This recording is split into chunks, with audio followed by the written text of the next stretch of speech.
Hello students, मैं सुमन सिंह आपके लिए फिर से लेकर आई हूँ पाठ 11 चावल की रोटियों का शेष भाग।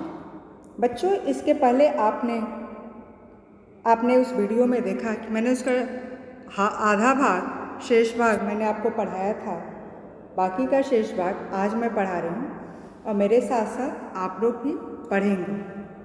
और जहाँ भी गलतियाँ हों उसे एक बार नहीं, कम से कम 5 बार 6 बार पढ़िए ताकि आपका सही से पढ़ने का आदत बने। तो बच्चे, हम लोगों ने क्या पढ़ा था कि दरवाजे पे कौन आता है? तिनसू आता है और वो मिम्मी को देखकर खुश हो जाता है। अब देखिए, अब उसके बाद आगे पढ़ते हैं। मिम्मी तिनसू से, वह ठीक है, बस नाश्ते में चावल की रोटियां ज़्यादा खा ली थी। चूँकि तिनसू आता है तो कोको से पूछता है कि क्या बात है कोको, तुम्हारी तबीयत तो ठीक है ना? तो उसी पर मिम्मी ये जवाब देती है कि तिनसू वह ठीक है, बस उसने नाश्ते में क्या कर लिया है? रोटियां ज़्यादा खा ली हैं। तिनसू केले के पापड़ों की तरफ देखकर, आहा केले के पापड़? मिम्मी मैं कोको के लिए भी ले आई थी, लेकिन चूँकि उसका पेट एकदम भरा हुआ है, तुम इन्हें ख़त्म करने में मेरी मदद करो। तिनसू नेकी और पूछ पूछ, तुम्हारी माँ गांव में सबसे बढ़िया पापड़ बनाती है।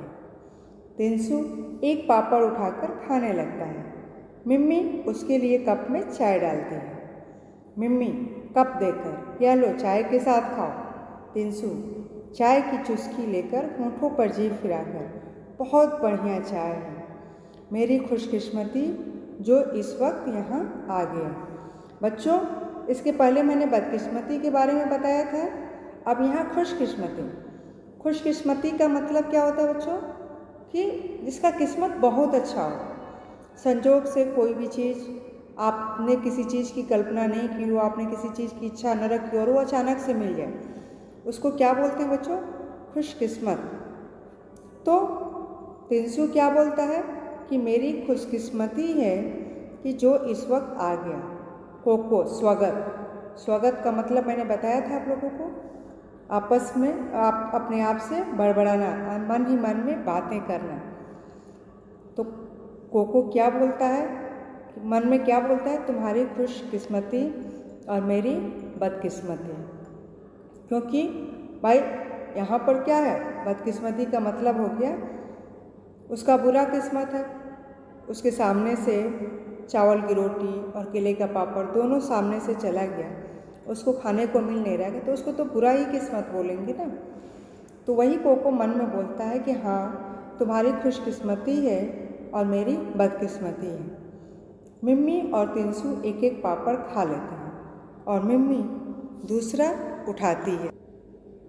मिम्मी यह लो तिनसू, एक और खाओ। तिनसू नहीं, मेरे लिए तो एक ही काफ़ी है। मिम्मी आधा ले लो, दूसरा आधा मैं खा लूँगा, एक कोको के लिए रहा, शाम को खा लेना। तिनसू तुम जो डालती हो तो ले लेता हूँ। कोको स्वागत। अब कोको यहाँ मन में क्या सोच रहा है बच्चों कि चलो एक तो मेरे लिए छोड़ रहे हैं, मैं भूख से मरा जा रहा हूँ। तिनसू यह आवाज़ कैसी है? मिम्मी यहाँ एक बड़ा चूहा घुस आया। कोको कहता है वही आवाज़ करता है। अब बच्चों, कोको का पेट से भूख से क्या हो रहा है? पेट गुड़गुड़ गुड़गुड़ कर रहा है। यह आवाज़ मिम्मी ने भी सुना था और अब तिनसू ने भी सुना, लेकिन कोको ने क्या बोला था कि नहीं, ये गुड़गुड़ाने की आवाज़ नहीं है, मेरे घर में एक चूहा घुस आया, वही गुड़गुड़ करता रहता है। तिनसू ऐसा लगा कि किसी का पेट भूख से गुड़गुड़ा रहा है। ये बात तिनसू ने भी बोली। क्यों? क्योंकि उसने भी वो गुड़गुड़ाने की आवाज़ सुनी थी। तिनसू और मिम्मी पापड़ खत्म करते हैं। मिम्मी अच्छा, ये फूल कैसे हैं? तिनसू ओह, मैं तो भूल ही गया था, मेरी माँ ने कहा है कि कोको की माँ ने कल दुकान से एक फूलदान खरीदा था, उन्होंने ये फूल उस फूलदान में रखने के लिए भेजे हैं। अब तिनसू क्या करता है बच्चों? इधर उधर देखता है, उसे अलमारी के ऊपर फूलदान दिखाई देता है। वह रहा फूलदान अलमारी पर। मिम्मी मुझे दो, मैं इन्हें फूलदान में रखा। तिनसु, अब यहाँ पर देखिए क्या हो रहा है बच्चों कि तिनसु के हाथ में फूल देखकर मिम्मी क्या बोलती है कि ये तुम्हारे हाथ में कैसा फूल है। तो वो बोलता है कि मैं तो भूल ही गया इन फूलों के बारे में, मेरी माँ ने दिया था, क्योंकि कोको की माँ ने कल एक फूलदान खरीदे थे। और वो फिर क्या करता है बच्चों, कमरे में इधर उधर देखता है और उसे अलमारी पर वो फूलदान दिखाई देते हैं।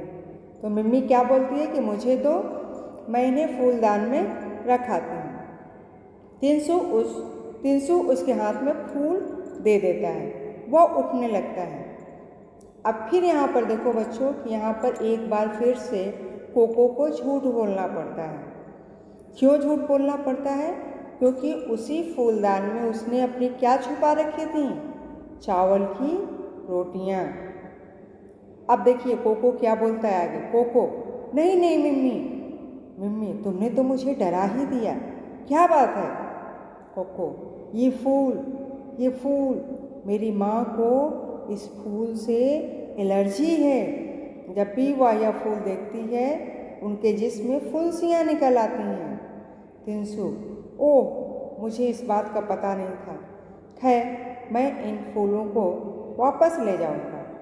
कोको, चैन की सांस लेकर स्वागत होता है ना बच्चों, मन में एक लंबी सांस छोड़ना, और वो मन में अपने आप से बोलता है कि चलो भाई कम से कम इस बार भी मैं बच गया। मुझे अपनी रोटियों को बचाने के लिए कितने झूठ बोलने पड़ेंगे। दरवाजे पर दस्तक, एक बार फिर से कोई दरवाजे पर दस्तक करता है। कोको, कौन? उबातुन। अब कौन आता है? उबातुन, मैं हूँ दुकान का मैनेजर उबातुन। मिम्मी कोको से, तुम मत उठो कोको, मैं खोलती हूँ दरवाजा। जोर से, अभी आई उबातुन चाचा। उबातुन नीला फूलदान लिए आता है। अब फिर से कोको को मिम्मी उठने नहीं देती है, क्योंकि वो बार बार यही कहती है कि तुमने बहुत खा लिया है, तुम्हारा पेट भरा हुआ है, तुम बैठो मैं दरवाज़ा खोलती हूँ। उबातुन, हेलो बच्चों, मेज़ की तरफ देखकर लगता है छोटी मोटी पार्टी चल रही है। मिम्मी, आओ चाचा आओ। उबातुन मेज़ के पास बैठ जाता है। मिम्मी अब उबातुन चाचा से क्या पूछती है कि आप चाय लेंगे? उबातुन, कोई ऐतराज़ नहीं, बहुत बहुत शुक्रिया। ऐतराज़ का मतलब कि मुझे कोई आपत्ति नहीं है, मैं चाय पी सकता हूँ। मिम्मी अलमारी की तरफ जाकर कप ले आती है और चाय डालकर उबातुन को देती है। यानी कि एक चाय और एक केले का पापड़ अभी बचा होता है, जो इन लोगों ने कोको के लिए रखा था। अब वो भी कौन आ गया, वो भी जो केले का पापड़, वो भी अब कोको को मिलने वाला नहीं है और कोको के हाथ से जाने वाला है।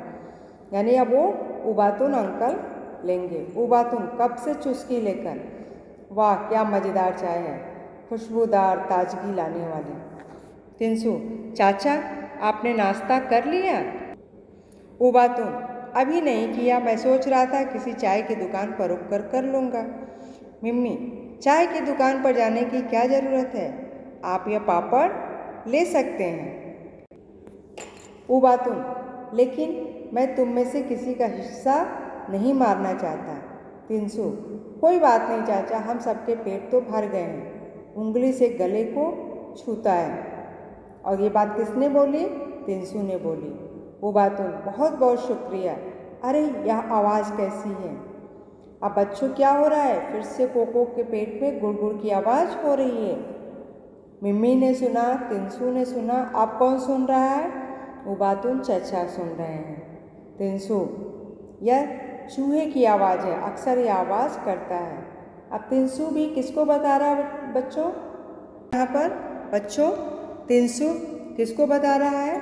उबातुन चाचा को बता रहा है कि यह इसके घर में, कोको के घर में एक चूहा बड़ा सा है और वही ये आवाज़ बार बार करता है। अब फिर उबातुन अंकल क्या बोल रहे हैं? मुझे लगा किसी का पेट भूख से कुड़बुड़ा रहा है। उबातुन पापड़ उठाकर खाने लगता है। उबातुन, कोको तुम आज बहुत चुप हो, तबीयत तो ठीक है? कोको, कुछ नहीं चाचा, मैं बिल्कुल ठीक हूँ। मिम्मी, उसका पेट बहुत भरा हुआ है, नाश्ता बहुत डट कर किया है। उबातुन पापड़ खत्म करके हाथ से मुंह पोंछता है। उबातुन, कोको, तुम्हारी माँ हमारी दुकान से एक फूलदान लाई थी। वह इधर उधर कमरे में देखता है और जब अलमारी पर उबातुन चाचा को वो गुलाबी फूलदान दिखता है तो वह देखकर क्या बोलते हैं, हाँ वह रहा। कोको, क्यों, फूलदान का क्या करना है? उबातुन, तुम्हारी माँ ने नीला फूलदान मांगा था। उस वक्त मेरे पास वह रंग नहीं था, इसलिए वह गुलाबी ही ले आई। उसके जाने के बाद मुझे एक नीला फूलदान मिल गया था, मैं उसे बदलने आया हूँ। उबातुन अलमारी के पास जाकर गुलाबी फूलदान उठा लेता है और उसकी जगह नीला फूलदान रख देता है। उबातुन कोको से, मुझे यकीन है तुम्हारी माँ नीला फूलदान देखेंगे तो बहुत खुश होंगे। अब मैं चलूँगा, शुक्रिया, गुड बाय। मिम्मी, तिनसु, गुड बाय चाचा। कोको, गुड बाय चाचा, स्वागत अपने मन में बोलता है। और गुड बाय मेरी चावल की रोटियों, मन में क्या बोलता है? चाचा को तो बोलता ही है और साथ में अपनी चावल की रोटियों को भी गुड बाय बोलता है। तो बच्चों, इसीलिए कहा जाता है कि झूठ नहीं बोलना चाहिए। कोई भी चीज़ें जो हो आपस में शेयर कर कर खाना चाहिए या शेयर कर कर कोई भी चीज़ मिल बांट कर खाना चाहिए। बच्चों, यहाँ पर आपने देखा कि कोको, जिसे चावल की रोटियाँ बेहद पसंद थीं, उस चावल की रोटियों के लिए वो अपने दोस्तों से झूठ बोलता है और एक एक करके हर दोस्तों से झूठ बोलता है और अंततः उसका नतीजा क्या निकला कि वो चावल की रोटियाँ खा भी नहीं पाता है और वो उबातुन चाचा के साथ उबातुन चाचा की दुकान में चली जाती है। बच्चों, इस कहानी को लिखा है, इस कहानी के लेखक कौन है? पी ओंग खीन। और उसका हिंदी में अनुवाद किसने किया है? मस्तराम कपूर ने।